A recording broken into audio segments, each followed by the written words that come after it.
Oke, baik. Assalamualaikum warahmatullahi wabarakatuh. Perkenalkan, nama saya Dimas Ilham Ramadan dari Prodi D3 Teknik Mesin kelas 6B.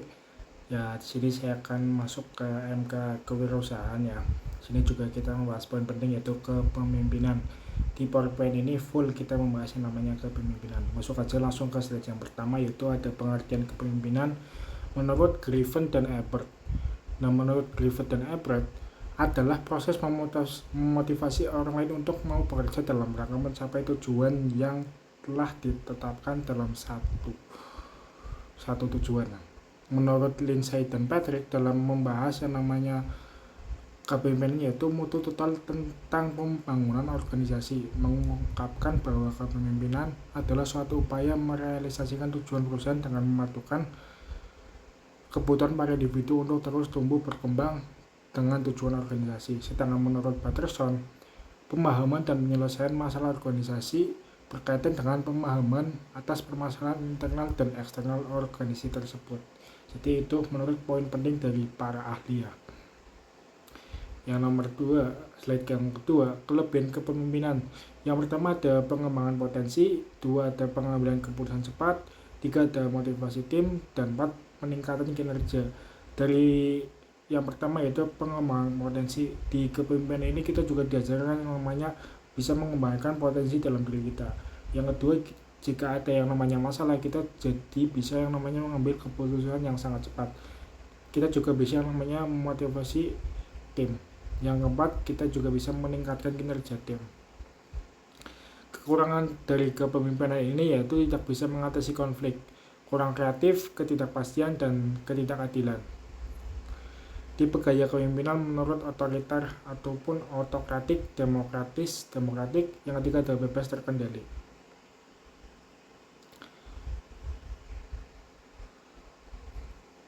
Gaya kepemimpinan autokratik yaitu mempunyai kelebihan keputusan cepat, tegas, konsisten. Jadi kepemimpinan ini bisa menghasilkan keputusan yang sangat cepat dan tegas dalam yang namanya berpendapat. Yang ketiga, konsisten dalam yang namanya penyampaian pendapatnya.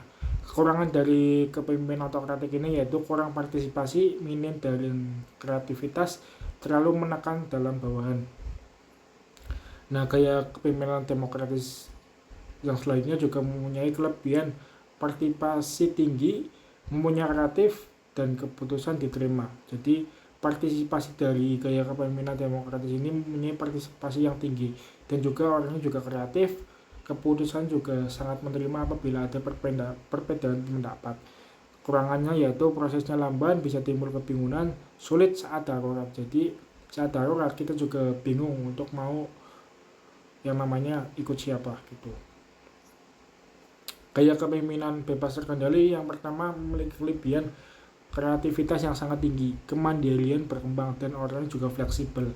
Jadi gaya kepemimpinan ini kreativitas sangat mendukung dalam yang namanya kepemimpinan bebas terkendali dan juga mempunyai kemandirian yang sangat berkembang.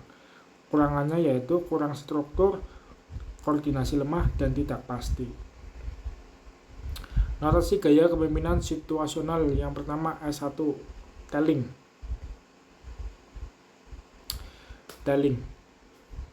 Yang kedua ada S2 selling, coaching.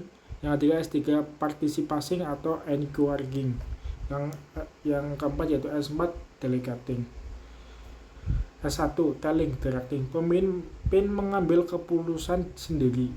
Jadi seorang pemimpin yang ada di S1 telling senang mengambil keputusan sendiri dengan memberikan instruksi yang jelas dan mengawasinya secara ketat serta memberikan penilaian kepada mereka yang tidak melaksanakan sesuai dengan apa atas perintahnya.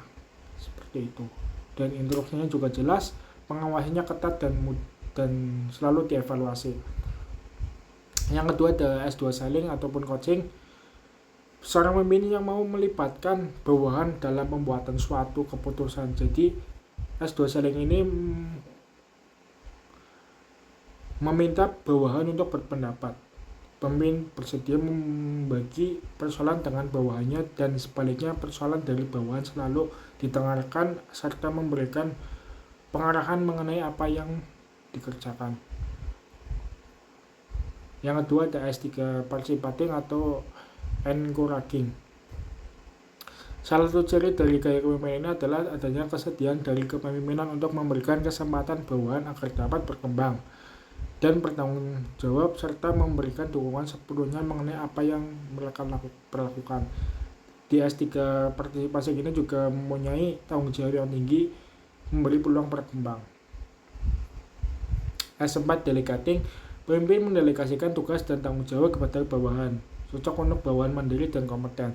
Betul, dalam gaya ini pemimpin memberikan banyak tanggung jawab kepada bawahan yang mereka atur di bawahnya dan memberikan kesempatan kepada mereka untuk memecahkan sebuah permasalahan yang terjadi.